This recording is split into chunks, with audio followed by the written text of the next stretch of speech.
Abra a tua Bíblia, por favor, no livro de Neemias, capítulo de número 1. Livro de Neemias, capítulo de número 1. Lá no Velho Testamento, antes do livro de Salmos, antes do livro de Jó, o livro de Neemias, depois de 2 Crônicas. Deus é bom. Nós vamos ler o capítulo 1 e nós vamos ler o versículo 2 e 3 apenas. Diz assim o versículo 2 e o versículo 3. Veio Anani, um de meus irmãos, com alguns de Judá. Então lhes perguntei pelos judeus que escaparam e que não foram levados para o exílio e acerca de Jerusalém. Disseram-me, os restantes que não foram levados para o exílio e se acham lá na província, estão em grande miséria e desprezo. Os muros de Jerusalém estão derribados e as suas portas estão queimadas. Assente-se, por favor. Nós estamos vivendo um período de provação histórica. Nós estamos vivendo um período de resistência. O nosso emocional, o nosso físico, ele tem sido testado em seus limites de absorção de tantas notícias avassaladoras. Percas de pessoas queridas que amamos, dúvidas financeiras, gente que insiste em lutar e aprovar leis que destroem tanto a família quanto a saúde. E se você descansa, e se você procura recuar um pouco, você percebe que o mal não descansa. Você percebe que o mal, ele não sossega. Ele vive tentando avançar. Aí você percebe que tem muito trabalho. E no meio disso tudo, nós temos pessoas absurdamente exaustas, cansadas, que não sabem até onde irão aguentar. O livro de Neemias nos conta a história do início da reconstrução depois de uma tragédia. O livro de Neemias, ele nos lembra fases da nossa vida, períodos, momentos em que nós temos que reconstruir. Porque todo cristão aprende que a vida é de superação em superação. Você sara de uma frustração para enfrentar a próxima frustração. E eu preciso entender que eu não estou livre de certas notícias, eu não estou livre de certas percas da vida, mas que quando eu me achego a Deus, Ele me dá a graça, Ele me dá o entendimento e o tempo de reconstruir. E esse entendimento me leva ao livro de Neemias, onde eu aprendo alguns princípios importantes para reconstruir. Porque se é para reconstruir, por onde que a gente começa, meus irmãos? No meio de escombros, no meio de tantas situações assim, por onde que a gente começa? Quando eu li o capítulo 1 do livro de Neemias, o versículo 2 e 3, eu entendi que eu devo começar pelos muros que foram derribados e pelas portas que foram queimadas. No texto, Anani, irmão de Neemias, chega com uma notícia devastadora de que Jerusalém, os que não foram presos, os que não foram saqueados, Jerusalém, os que ficaram lá e conseguiram escapar, agora estavam vivendo na miséria, no desprezo. As portas foram queimadas, isso é a honra da cidade. Os muros derrubados, olha só, e diante disso eles choram. Por aproximadamente quase 4 meses, eles planteiam. Mas por que é tão importante eu reconstruir muros e portas? Qual que é a simbologia, a tipologia, a exegese disso? Né? Trazer isso para a nossa época, para o nosso entendimento. Os muros, na verdade, meus irmãos, nas cidades antigas, eles representavam segurança, representavam força, representavam proteção. Uma cidade sem muros, ela estava vulnerável aos ataques dos inimigos. Uma cidade sem muros, ela estava totalmente desprotegida.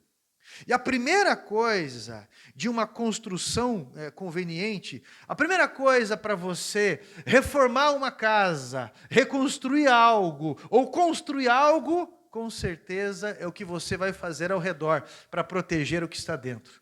Algumas construtoras colocam tapume, colocam metais, algumas pessoas já fazem a grade primeiro, como nós estamos fazendo ali no terreno, outras pessoas fazem os muros, que cercam toda a construção, muros, grades, enfim. E nas nossas vidas, os muros, o senso de proteção, ele precisa ser consertado. Talvez você se sentia seguro com as suas aplicações financeiras, talvez você se sentia seguro no seu trabalho registrado, no seu negócio, e diante das incertezas dos últimos acontecimentos, agora já não representa mais nada tanta coisa. Da mesma forma, nós nos apoiávamos em ter segurança em algumas pessoas, e depois de algum fato, de um abandono, de uma perca, alguma situação já não representa segurança mais para a gente. A Bíblia nos dá uma ideia de alguns muros que devemos consertar nesses dias. E a Igreja de Jesus se torna especialista em vencer e superar tempos difíceis. Você quer vencer, meu irmão? Você precisa aprender com a igreja histórica de Jesus no meio das dificuldades. Você precisa aprender a reparar o comportamento da igreja nesses 2 últimos 1000 anos, o comportamento histórico da igreja em como ser reconstruída, em como superar, em como vencer perseguições, sempre em meio a pestes que levaram no mundo antigo a história, entre 2000 anos, a igreja sempre ganhou espaço. Se você lembrar alguma parte do Império Romano, se você ler a história das pestes no mundo, você vai lembrar que já no início dos 2 primeiros séculos, você vai reparar que uma peste que veio em Roma dizimou 30% da população dos romanos. Essa própria peste romana, ela matou 2 imperadores, um em 169 depois de Cristo, a 180, que foi Cláudio Galeno, e o outro foi Marco Aurélio. Uma peste que causava erupções cutâneas, parece espinhas grandes no corpo, e causava também uma espécie de diarreia, matava a pessoa desidratada. Em 250, houve uma peste ainda mais forte, eu não sei se ela evoluiu, mas ela debilitou ainda mais, e ela causou um número absurdo de mortes. E é nesse período que a igreja, mesmo perseguida, ganha ainda mais espaço por certas características que eu vou citar aqui. Aí eu me pergunto, por que a igreja, no meio da dificuldade, ela sempre cresce? Por que o cristão, no meio das pressões, ele avança?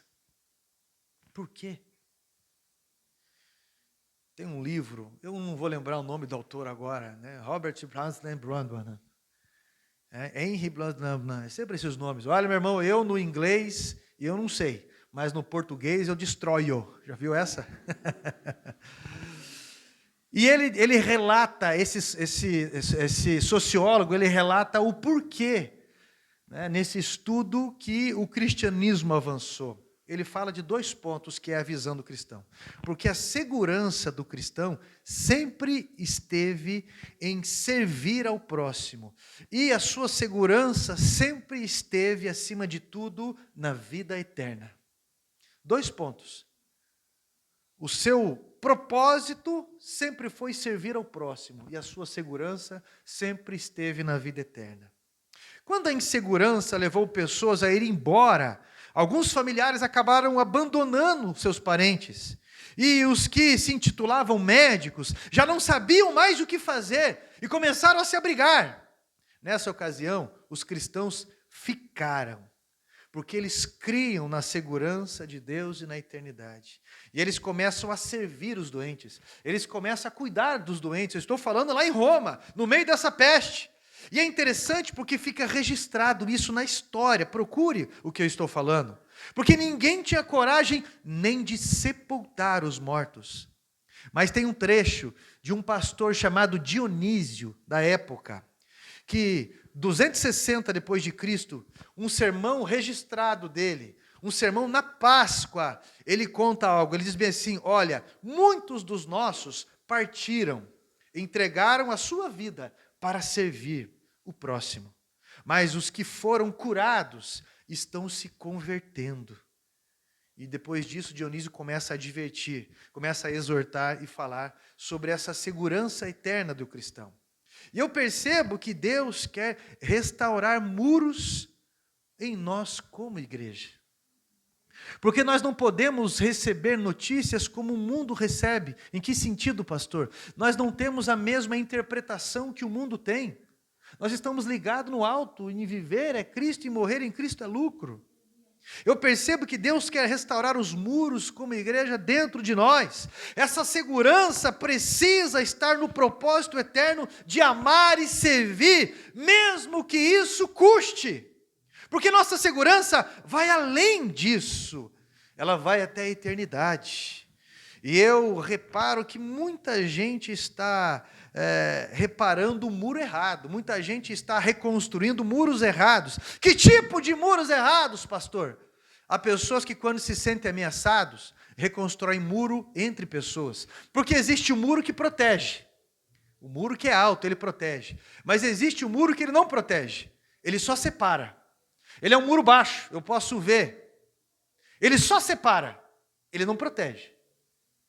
E existem pessoas que andam construindo inimizades, casais divididos, igrejas divididas, propósitos, ideias totalmente erradas de pessoas que se sentem ameaçadas e reconstroem muros por suas inseguranças.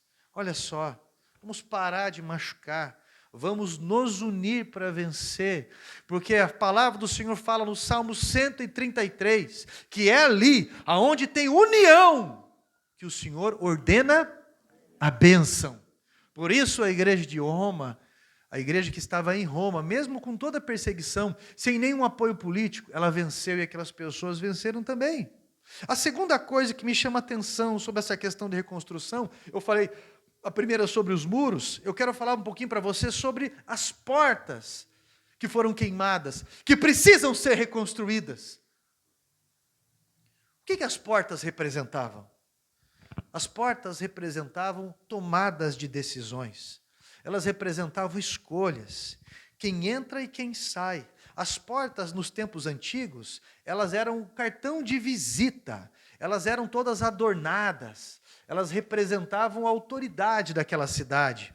Quando uma porta era destruída, o orgulho da cidade era deteriorado. Representava que o poder da tomada de decisão estava ferido. Eles não tinham mais controle de quem entrava e quem saía. Eles não tinham mais controle das suas decisões, nem de nada. E o que você tem se tornado, meu irmão? O que você tem se tornado? Eu creio que Deus quer restaurar portas nesses dias nas nossas vidas.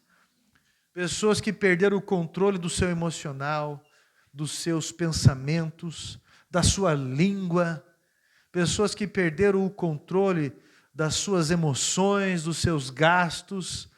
Pessoas que perderam as decisões suas, mesmo físicas, porque se prejudicam quando estão ansiosos, fazem coisas terríveis. E Deus quer restaurar essas portas. Ele quer restaurar a paz que excede todo entendimento. Ele quer que tenhamos o início de atitudes que mudam o cenário. E que a continuidade dessas atitudes muda e transforma o rumo de muitas pessoas. Pastor, como que nós podemos reconstruir muros e como que nós podemos reconstruir portas? Como que nós podemos fazer? Esse é o terceiro ponto que me chama a atenção, que é a atitude no versículo 4 de Neemias. A primeira atitude de Neemias foi a oração. O capítulo 1 diz que Neemias começou orando, depois que teve a notícia. O versículo 4 especificamente diz que ele orou. E eu aprendo que eu devo, depois de notícias ruins, eu devo ligar ao céu, em oração, tudo aquilo que me aflige, todas as suspeitas, todos os medos, eu devo ligar ao céu. Porque a igreja entende que a luta não é contra a carne nem contra o sangue, mas é contra os principados, potestades, dominadores e governadores do mal. Enquanto o mundo vive naquele jogo, não naquela artimanha, em toda aquela situação dramática, o cristão entende que tudo tem um princípio espiritual. E como um touro forte, valente, a igreja, ela não vai no balançar da capa, ela vai direto no toureiro. E ela acaba com o jogo ali. Pessoas que se intitulam financeiramente, fisicamente, intelectualmente fracas, na oração são gigantes. E Deus cuida perfeitamente. Meus irmãos, Neemias orava continuamente de dia e de noite. E é por isso que podemos apresentar as causas a Deus de dia e de noite. E nesses dias agora, eu quero que você entenda que isso que eu estou fazendo não é só um convite, mas é uma convocação. Nós iremos começar uma campanha no próximo domingo, 40 dias de propósito. Nós já fizemos essa campanha na igreja, aquela da casinha. Nós vamos começar no próximo domingo, 40 dias de propósito, 40 dias de oração, 40 dias, meu irmão, de jejum, 40 dias de palavra e 40 dias de semente. Você não pode faltar o culto do próximo domingo, porque nós vamos começar essa campanha. Você faz ela na sua casa, tá? Você vai estar aqui nos dias de culto, mas nós precisamos entender, precisamos nos organizar em grupos de oração, nos organizar em jejum, porque aí você começará a observar os resultados do que você fala com Deus. Você começa a observar o princípio de tudo espiritual. Sem oração, você não tem revelação da palavra. Você não entende as coisas. Sem oração, você fica igual barata tonta. Sem oração, meu irmão, você caminha como qualquer outra pessoa. Mas com oração, você vai perceber aquilo que é espiritual. E para de bater cabeça, para de ficar patinando na vida. E as coisas avançam. A vida avança. As coisas acontecem. Quando nós sempre temos períodos de oração na igreja mais intensos, você começa a ouvir relatos de cura, relatos de pessoas que são curadas da depressão, que já haviam tentado suicídio. Você começa a ouvir relatos de pessoas que documentos, situações foram destravadas. Você começa a escutar muitos testemunhos, porque quando a igreja se reúne para orar em propósito, meu irmão, Daniel 11:32, o povo que conhece o seu Deus se tornará forte e fará proezas. Por isso que precisamos entender que como igreja, combatemos espiritualmente e vencemos aqui também num plano físico. Tá? É gente se convertendo, é situações mudando, gente. E o terceiro ponto que me ensina sobre a reconstrução de algo, de uma vida, ou seja como for. O terceiro ponto que me chama a atenção de um homem que começou pelos muros e portas a reconstruir uma cidade. Terceiro ponto, de alguém que decide orar como um servo. Sabe qual que é o terceiro ponto? Alguém que se separou para a missão. Alguém que se separou para a missão. O versículo 11 do capítulo 1, olha o que ele diz: considera que teu servo seja bem-sucedido e alcance benevolência diante do rei. Em outras palavras, sabe o que ele estava dizendo? Senhor, me prepara para a missão, que eu alcance graça, que eu seja bem-quisto diante do rei, diante dessas oportunidades. Eu creio que a oração mais ouvida de Deus é aquela que procura se identificar mais com o propósito de Deus do que com o seu próprio conforto. A oração mais ouvida de Deus é aquela que você se preocupa mais com o propósito do que com o conforto. Se eu perguntar aqui quem quer dinheiro, quem que não vai querer dinheiro? Dinheiro é poder, um acesso. Dinheiro é uma voz, todos nós queremos. Mas existem princípios antes disso. Você quer dinheiro, Mas o dinheiro não pode comprar esses valores. Nós trabalhamos pelo dinheiro. E ele é importante, sim. Mas nós precisamos entender esse nível de valor. Que quando Neemias se coloca nesse senso de missão dele, essa consciência missionária dele, ele se dispõe em sair da zona de conforto. Meu irmão, qual que era a função de Neemias lá no reino? Copeiro. E como copeiro, ele cuidava do alimento do rei. Com certeza ele comia do bom e do melhor. Do bom e do melhor. Mas com essa disposição em voltar para Jerusalém, nós lemos no versículo 2, o que tinha em Jerusalém? Miséria, desprezo. Ele ia se deparar com a pobreza. O que Neemias estava falando para Deus: Senhor, me prepara, porque eu estou abrindo mão do conforto. E aquele homem estava disposto a orar dessa forma: Senhor, eu quero servir ao teu propósito. Eu quero servir ao teu propósito. Às vezes eu encontro com pessoas na igreja cansada, né, no propósito. Eu estava aí com o Fred e com a Solange, né, e lidando com de casais e jantar, e eu vi que eles estavam cansados também, né? Aí eu brinquei, eu falei: foram falar assim para Jesus? Foram cantar no meio do louvor: Jesus, me usa, faz a tua vontade? É assim com a gente, não é? É verdade. Meus irmãos, esse tipo de oração gera milagres. Os céus se abrem sobre a sua casa, sobre a sua vida, quando você busca os propósitos do céu. Quando você sai da zona de conforto, simplesmente para servir o próximo. Quando você sai disso e você se coloca à disposição desse propósito, Deus irá honrar você, a tua casa e tudo mais. Você está entendendo? Qual que é o quinto ponto que me chama a atenção? O quinto ponto é muito pessoal. O que eu posso fazer para reconstruir? O que eu posso fazer? Você pode servir. O final do versículo 11, ele diz assim: nessa época eu era copeiro do rei. Eu entendo que iremos reconstruir com os joelhos no chão e bandejas nas mãos. É assim que nós iremos reconstruir. Porque essa nossa unidade traz o acesso, a ligação daquilo que melhora, que avança e que repara. Eu creio que copeiros podem reconstruir cidades, que nós podemos servir o próximo. Olha só, na Segunda Guerra Mundial, houve a Batalha de Dunkerque, isso. Na Segunda Guerra Mundial, houve a Batalha de Dunkerque, que na verdade virou um filme. Eu assisti esse filme, assisti até com a minha esposa, esses tempos atrás, um filme muito antigo. Aquele, amor, do barco britânico, do casal que vai, pega um lodo, tudo isso porque eles vão tentar resgatar britânicos que foram cercados. Só explicando para você. Quando os britânicos estão ali cercados, os britânicos estão em 400 mil soldados ali.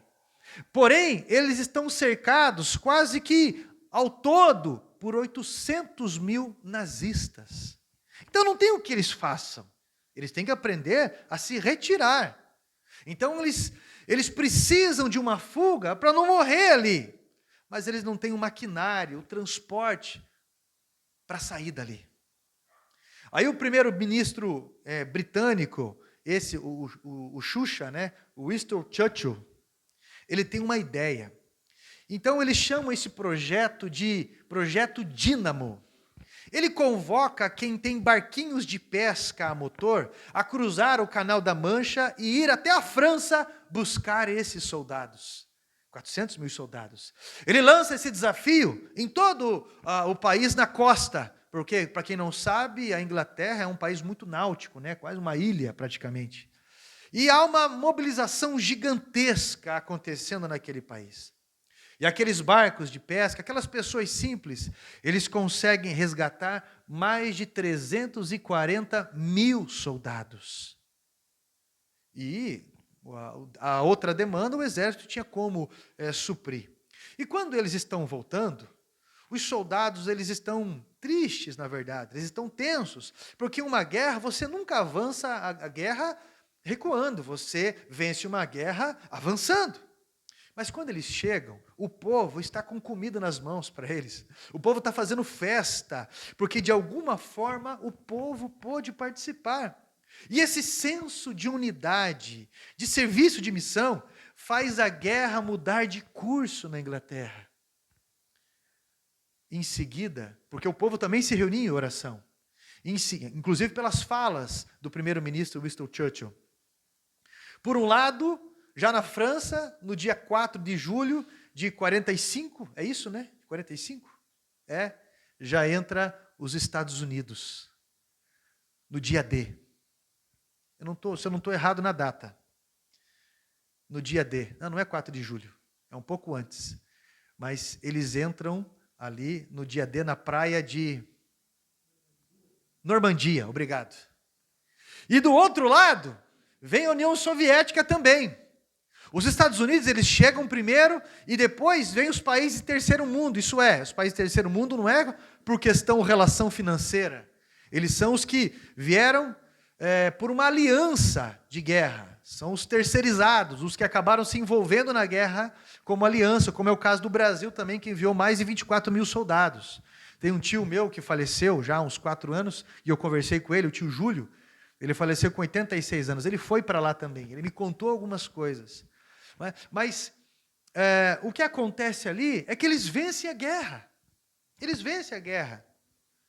E é assim que eu entendo que nós iremos vencer as guerras, com o joelho no chão e com bandeja nas mãos. O que Deus vai usar antes são os barquinhos. Isso é, pastor, são as pessoas simples como eu e como você. A gente sempre pensa bem assim, Deus pode, se Ele quiser, Ele pode mandar um bilionário do nada e fazer tudo. Deus pode, mas dificilmente você viu isso acontecer. O que Deus faz é algo que transforme as pessoas em um corpo, o corpo de Cristo. E Jesus é glorificado no corpo de Cristo. Olha só. Então Deus usa as pessoas simples, não é? Que podem sim fazer alguma coisa, podem sim assumir responsabilidades. Aí eu pergunto, quem são as pessoas com o joelho no chão e com a bandeja nas mãos? Quem são os servos de Deus nessas horas? Porque Deus está nos convocando nesse tempo. Para de brigar. Nós precisamos dar as mãos. Pegue a sua bandeja. Você pode reconstruir cidades. Tem uma frase, aliás, eu amo as frases de Martin Luther King e de Spurgeon. Mas Martin Luther King, ele diz uma frase bem interessante. Ele diz assim, ainda que o mundo acabasse amanhã, hoje eu plantaria uma árvore. Meu irmão, presta atenção. O que você está disposto a fazer? O que você está disposto a fazer? Porque o propósito de Deus é maior. De que forma você pode fazer mais? Porque Deus está te chamando a orar mais, talvez. Talvez Deus está chamando você para uma responsabilidade e falar assim, pastor, olha, eu não me preocupo, quero que o senhor não se preocupe mais com isso. A partir de hoje, ou esse ano, é minha responsabilidade. Eu levei um Jaime. O Jaime nunca veio aqui na igreja, já veio toda a família dele aqui, ele nunca veio. Mas acho que ele assiste as mensagens, é um puxão de orelha nele.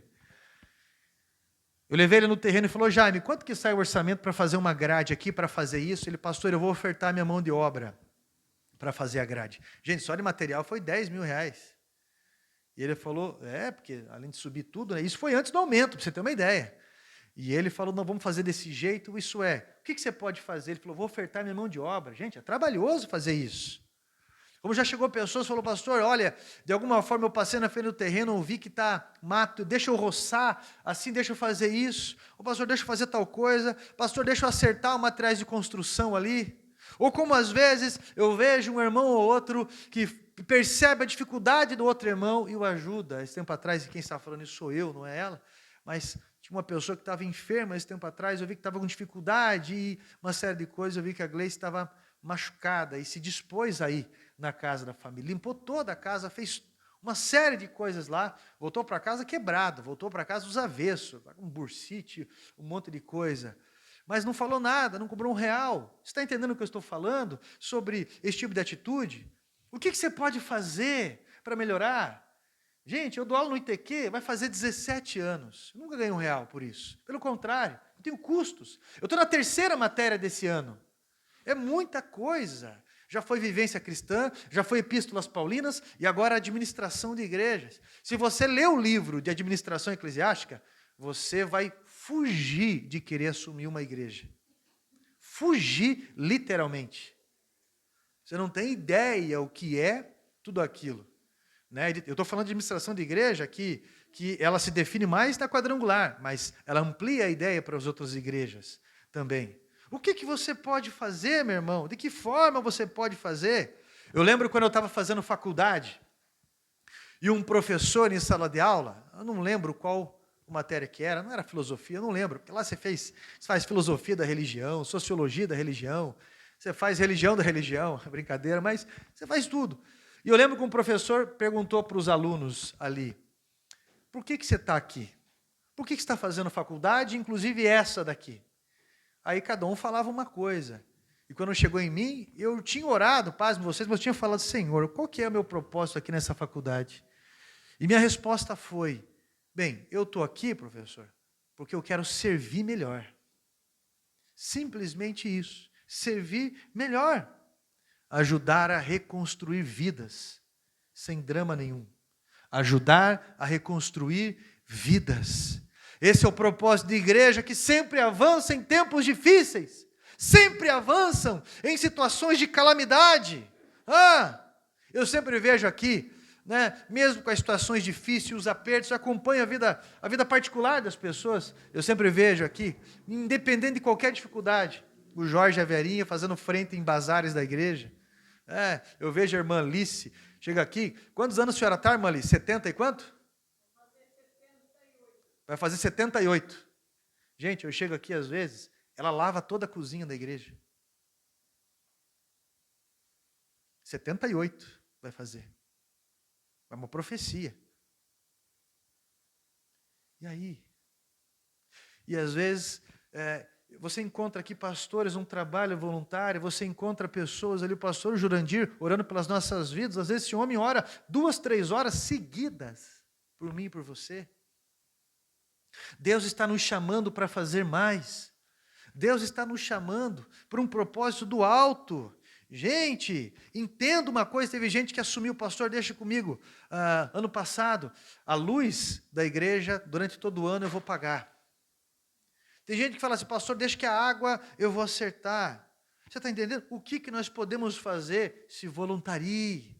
Se voluntarie. Quando você vê alguém que ganhou nenê, nós precisamos de uma pessoa que fala, deixa que eu vou lá, vou lavar tua roupa, vou ajeitar tua casa, vou ajudar em alguma coisa.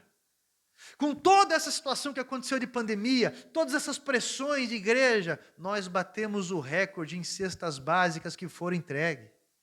Com toda essa situação de pandemia, nós, meu irmão, aumentamos o número das instituições em que nós ajudamos. Agora mesmo, meu irmão conversou comigo, pastor, eu consegui bolachas, e vamos levar a bolacha lá para Casalar, que é das crianças, que ex-crianças, né, que saíram do orfanato. Conseguimos muito molho que eles pediram, azeite e tudo, e açúcar que precisavam. E agora vem e fala, pastor, eu tô comprando também produtos de limpeza para ajudar o asilo. Lá na casa terapêutica, meu irmão, o valor é exorbitante que também se gasta. Desde doces, por causa da ansiedade daquele povo. Toda semana nós estamos lá, levamos roupa para as crianças, são 10 crianças que moram lá também. Cuidamos, descobrimos coisas, lidamos, compra-se lanche e faz muita coisa. É pedágio, é combustível, é tempo, é dedicação, é mensagem. Para que você existe? Eu sou igreja. Para que você existe? Para reconstruir vidas. Nós existimos como igreja e a nossa unidade, ela faz toda a diferença no mundo que jaz no maligno, no mundo perdido. Você é um mordomo que ajudará a reconstruir famílias. que ajudará a reconstruir cidades, porque nós aprendemos a carregar pessoas nos ombros. A gente não entende, às vezes, na hora, o momento do que a gente está passando. Mas quando você resiste, você vê os resultados lá na frente. Depois, às vezes, de anos e anos, eu encontro pessoas, e as pessoas falam: pastor, você foi meu professor de teologia. E eu vejo pessoas que hoje são pastores de mega igreja, como o Jimmy mesmo, na comunidade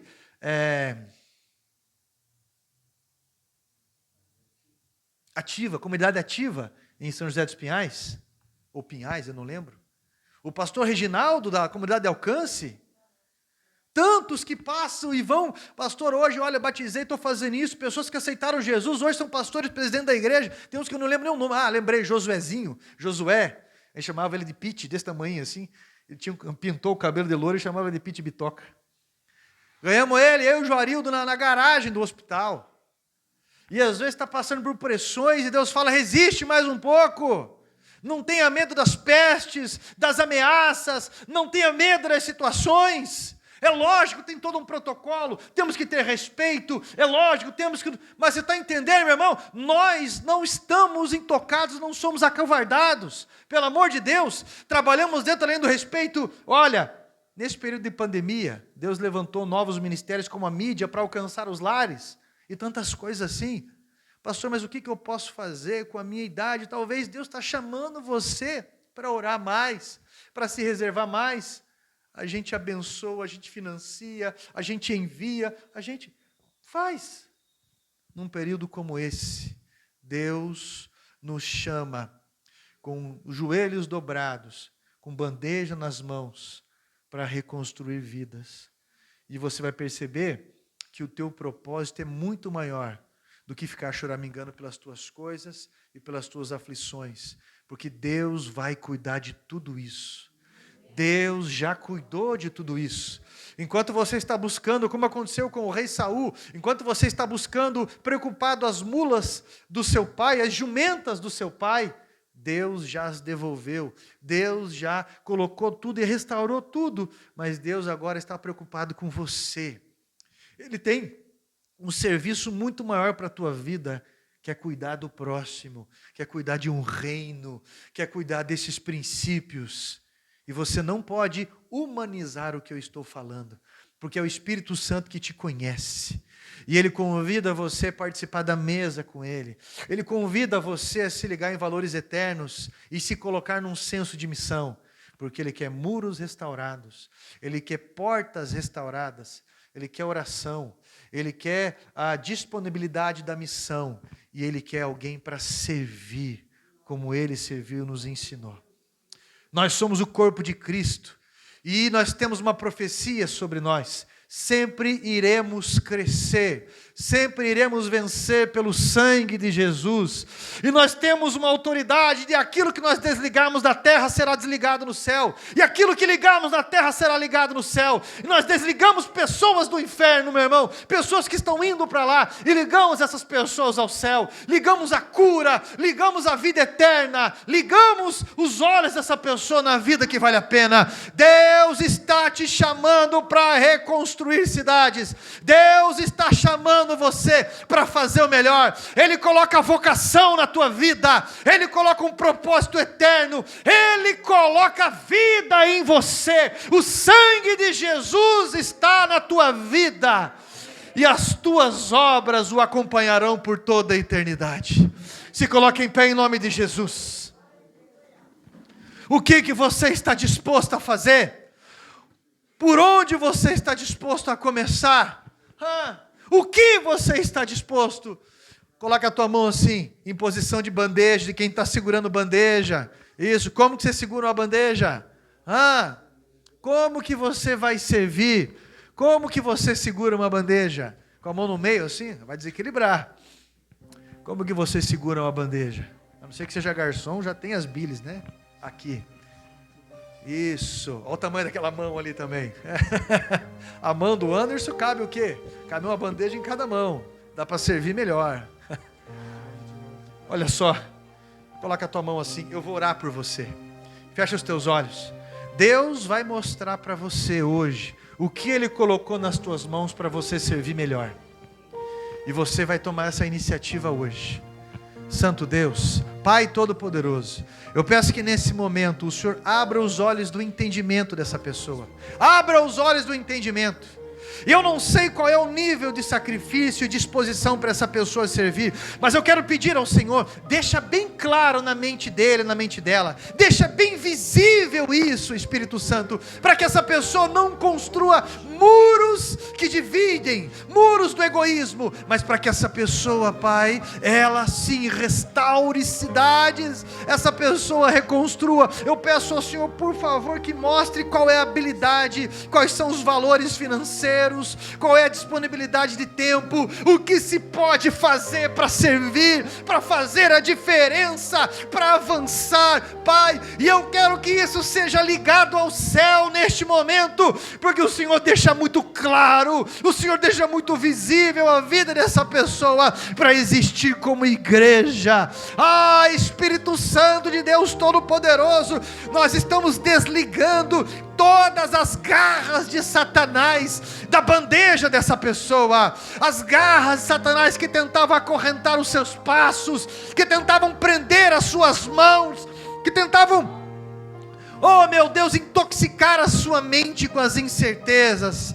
Mas Pai, a tua fé, a fé que o Senhor nos deu, nos dá graça para colocarmos por terra, Pai, toda a iniciativa do inferno, ó Deus, e tudo que o Senhor tem colocado nas nossas mãos, como dons, como talento, como força, seja como for, que esteja à tua disposição, Pai, em alcançar o próximo, em alcançar almas, em cuidar dessas almas, em avançarmos em tudo que nós podemos, em nome do Senhor Jesus Cristo. Sela esta oração, liga ao céu, para que não haja fuga mais, para que não haja medo de amar, para que essa pessoa saia da zona de conforto, Pai, e pare de dizer não para o Senhor. Espírito Santo de Deus, afasta todo o egoísmo, afasta todo esse descontrole, Pai, e em nome de Jesus, tudo na vida dessa pessoa que está mal resolvido, que está travado, eu peço que o Senhor também, como sinal, destrave essa vida, destrave, Pai, as bênçãos espirituais sobre essa pessoa, mediante a sua decisão, ligando ao céu. Assim nós selamos esta oração, gratos pelo poder inigualável do nome de Jesus. Amém? Amém? Que Deus abençoe a sua vida, e esse propósito começa hoje, tá? Com você. A iniciativa começa hoje. O campo de batalha já começou, e Deus já te deu vitória. Você pode melhorar a vida de alguém, sim. Que essa mensagem esteja clara e ecoando no teu coração. Amém, povo de Deus?